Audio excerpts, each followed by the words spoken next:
The group chat notification lit up my phone at 2:47 p.m. While I was making my rounds past the food court. I glanced down at the screen, already knowing it would be something from my sister Victoria. "Stop acting like you own the place. You're just a security guard."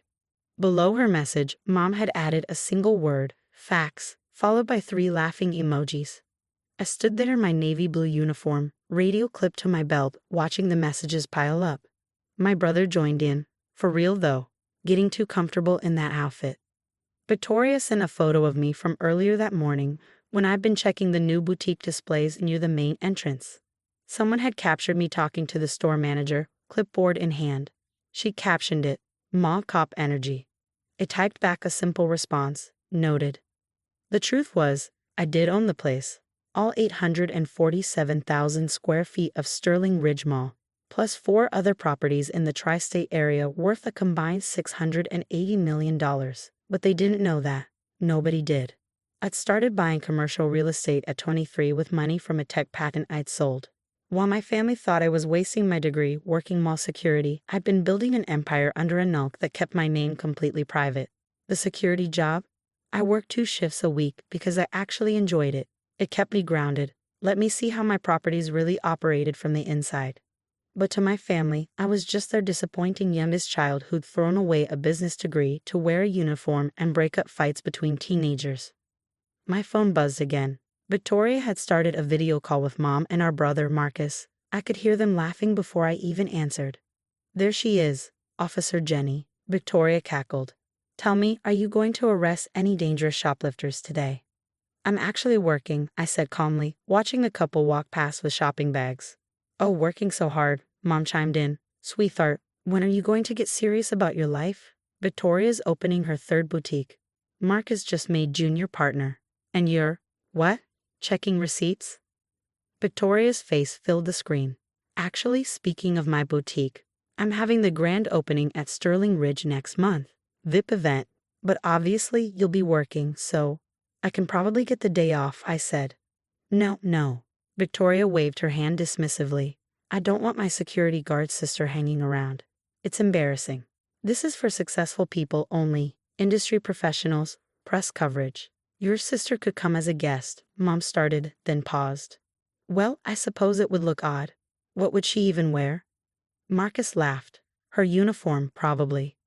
I watched them through the screen, their faces arranged in that particular expression of fond condescension they always wore when talking to me. Like I was a child who'd never quite grown up right.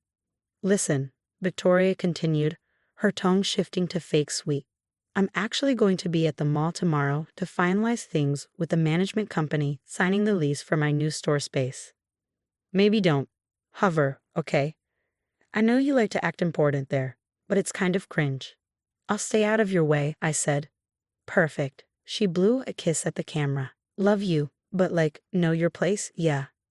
The call ended. I slipped my phone back into my pocket and continued my rounds, nodding at familiar store owners and shoppers. Nobody here knew who I really was either. To them, I was just Jenny, the friendly security guard who knew everyone's names and helped carry heavy boxes. That evening, I sat in my downtown penthouse, the one my family had never visited because I'd told them I had a small apartment near work, and opened my laptop. My property manager, David, had sent over the lease documents for Victoria's boutique. Sterling Ridge Mall, Unit 847, 5-year lease, $12,000 monthly rent. I read through the contract Victoria had already signed, her confident signature sprawled across the bottom of page 7. She had no idea that every dollar of that rent would eventually flow back to me.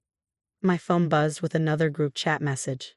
"Victoria, so excited for tomorrow. Finally getting the keys to my Sterling Ridge location. Mom, so proud of you, darling. Our little entrepreneur. Marcus, moving up in the world, Vic." I stared at the messages, then at the lease agreement on my screen. They had no idea. None of them did. It typed, "Congratulations, Victoria." She responded with a gif of someone doing a dismissive hair flip. The next morning, I arrived at the mall at 6 a.m. for my shift. Tuesday mornings were quiet, just the opening crew and early walking groups. I made my rounds, checked in with the custodial staff, and reviewed the day's schedule. At 10 a.m., Victoria was due to arrive for her lease signing with the property management team. At 9:47, the group chat exploded. Victoria, heading to the mall now. Lease signing in 13 minutes. Mom, take pictures. I want to see everything. Victoria, obviously. This is a moment. Then, at 9:51, oh God, I just saw her. Marcus, who? Victoria, Jenny. She's literally standing in the main corridor like she owns the place. So embarrassing. I was, in fact, standing in the main corridor. I was also on the phone with David, my property manager, confirming the details of the meeting. Yes, I want to be there when she signs, I said quietly into my radio. Conference room B, 10 o'clock. My phone lit up with another message. Victoria. She's talking on her radio like she's Secret Service or something. Mom. Sweetie, just ignore her. This is your day. Victoria, I know, but it's so cringe. I can't have her lurking around when the property managers get here. Marcus. Just tell her to patrol somewhere else. I watched the 3 dots appear and disappear as Victoria typed, deleted, and retyped. Finally, she sent, "Actually, I'm going to say something." 2 minutes later, Victoria walked through the main entrance in a cream pantsuit, sunglasses perched on her head, designer bag swinging from her shoulder. She spotted me immediately, and her expression shifted from confident to annoyed. "Jenny," she said, loud enough that several early shoppers turned to look. "Can you, not hover here? I have an important meeting." "I'm aware," I said calmly. "Congratulations on the new location." "Thanks, but seriously." She glanced around, lowering her voice but not by much. "This is kind of embarrassing. Can you go patrol the parking lot or something? I don't want the property management people to think I'm associated with, with security? With someone who couldn't figure out how to do better." She adjusted her back. "No offense, but this is a big deal for me. I've worked really hard to get here." "I understand."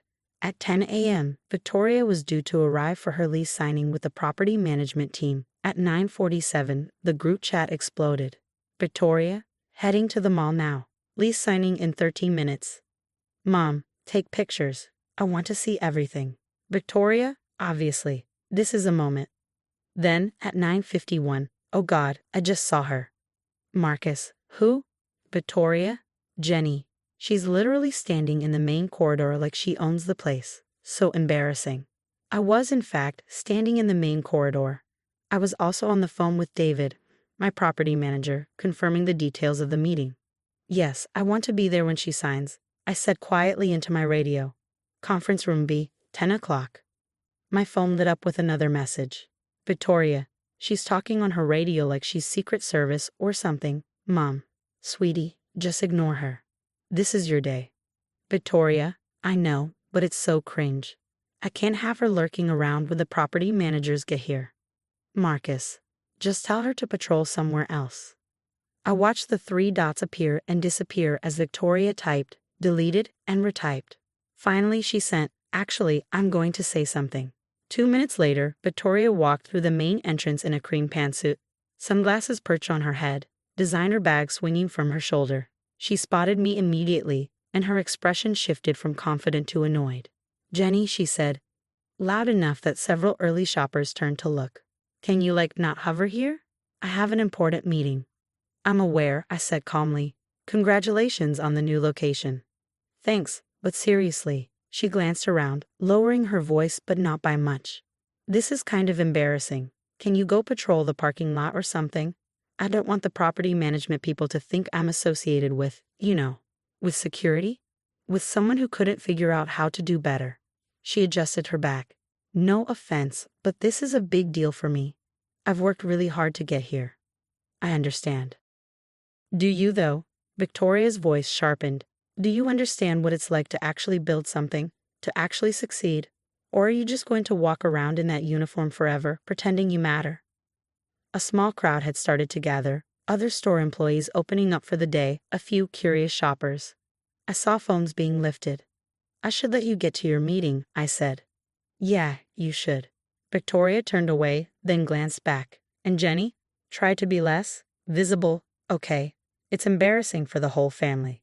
She walked toward the management offices, heels clicking on the polished floor. I watched her go, then checked my watch, 9:58 a.m. I followed at a distance, taking the staff corridor that ran parallel to the main offices. My radio crackled. Miss Harrison, they're ready for you in conference room B. David's voice came through. Copy that. On my way. I took the back entrance to the management suite, the one reserved for property owners and executives. The receptionist Maria nodded at me as I passed. She was one of the few who knew. Through the glass wall of conference room B, I could see Victoria settling into a chair across from David and our leasing director, Patricia. She was smiling, gesturing animatedly, clearly telling some story. I opened the door.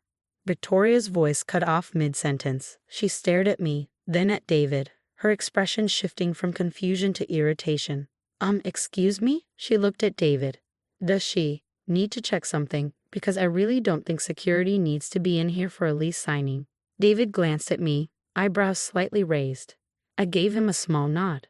Ms. Victoria, Patricia said carefully, I don't think you've been formally introduced. This is. I know who she is, Victoria interrupted. She's my sister. She works security here. And I'd really prefer if she weren't in the room for this. It's unprofessional. I see, David said slowly. He looked down at the paperwork spread across the table. Ms. Victoria, I think there might be some confusion about the nature of this meeting. What confusion? I'm signing my lease for Unit 847. I've already wired the deposit. This should be simple. I pulled out the chair at the head of the table and sat down. Victoria's eyes followed me, her confusion deepening. What are you doing? She asked. I think, Patricia said gently, we should make some introductions. Ms. Victoria, this is Jennifer Harrison. I know that. She's my sister. She's also the owner of Sterling Ridge Properties Oak, David continued, which owns this mall, and the 4 other properties your stores are currently operating in. The color drained from Victoria's face. What? I folded my hands on the table. The security job is something I do 2 shifts a week, for perspective. Victoria's mouth opened and closed. She looked at David, then Patricia, then back at me. This is a joke. It's not, Patricia said, sliding a document across the table. This is the property deed. You'll see Ms. Harrison's name on the local filing.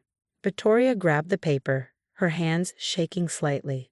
I watched her eyes scan the legal text, watched the moment it registered. She looked up at me. You own this mall? Yes. And the property in Westfield where my flagship store is? Yes. And the Riverside complex where? All of them, I confirmed. I've owned them for 6 years. Victoria set the paper down very carefully. Why didn't you tell us? I tried, multiple times, but every conversation turned into a lecture about wasting my degree or disappointing the family. But you let us think. She stopped. Her face was turning red now, the embarrassment setting in. Oh God. Everything I've said. Everything Mom has said. Yes. The group chat messages, this morning in the corridor. Her voice dropped to a whisper. You saw all of it. I did. Victoria looked at David desperately. There's some kind of mistake, right? She can't actually. Ms. Harrison owns the properties, David said firmly. She's owned them since before your first location opened. In fact, she's the one who approved your initial lease application. The room fell silent except for the quiet hum of the air conditioning. Victoria stared at the table, her perfect composure crumbling. I don't understand, she finally said. If you have all this money, why would you work security? Because I like it, I said simply. It keeps me connected to the properties. I see how they really function, and it reminds me who I am beyond the bank accounts. But I've been. Victoria couldn't finish the sentence. My phone buzzed. The group chat. Mom, how's it going, Victoria? Did you sign the lease? Send pictures. Marcus. Yeah, how'd it go with the property managers? It turned my phone around so Victoria could see the messages. You can tell them if you want, I said, or we can finish this meeting, you can sign your lease, and we can all move forward. Victoria looked at the lease agreement, then at me. Are you going to kick me out? Cancel my stores? Why would I do that?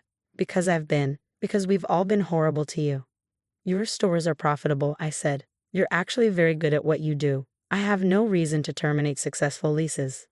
But you might want to think about how you treat people, I continued. Especially people you don't think are worth your respect. You never know who they actually are. Patricia cleared her throat. Should we continue with the signing? Victoria nodded mutely. She picked up the pen with trembling hands and signed where Patricia indicated. The whole process took less than 3 minutes. When it was done, Victoria gathered her things slowly. At the door, she paused. Does Mom know? She asked quietly. No. Marcus? No one knows except the people in this room. Are you going to tell them? I considered. That's up to you. Victoria nodded and left. Through the glass wall, I watched her walk back toward the main mall area, her confident stride from earlier completely gone. My phone buzzed again. Victoria, I need to talk to Mom and Marcus. Family meeting, tonight. Mom? What's wrong? Did something happen with the lease? Victoria, just, everyone needs to be there. 7 p.m. My place. I didn't respond to the messages. Instead, I finished my meeting with David and Patricia, reviewed some other property matters, and went back out to complete my security rounds. At 3 p.m., my phone rang. Mom. Jennifer, Victoria just told me the most ridiculous story. She says you own the mall. Please tell me this is some kind of misunderstanding. It's not a misunderstanding.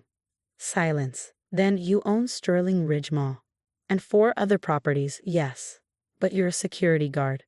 I work security part-time. I own the properties full-time. More silence. I could hear her breathing, processing. How long? She finally asked. 6 years. 6 years. Her voice cracked. We've been. Oh God, Jennifer, what we said to you. I know. Why didn't you tell us? I tried, Mom, multiple times, but every conversation became about how I needed to be more like Victoria or Marcus, how I was wasting my potential. After a while, it seemed easier to just let you think what you wanted to think. I don't. Mom's voice broke. I don't know what to say. You don't have to say anything right now. But we've been so cruel, so dismissive, and you've just let us. Yes. Why? I watched a young couple walk past, holding hands and laughing at something on one of their phones, because I wanted to see if any of you would value me for who I am, not what I have, and I got my answer. Mom was crying now. Jennifer, I'm so sorry. I know you are. Can we talk? Tonight at Victoria's? I'll be there.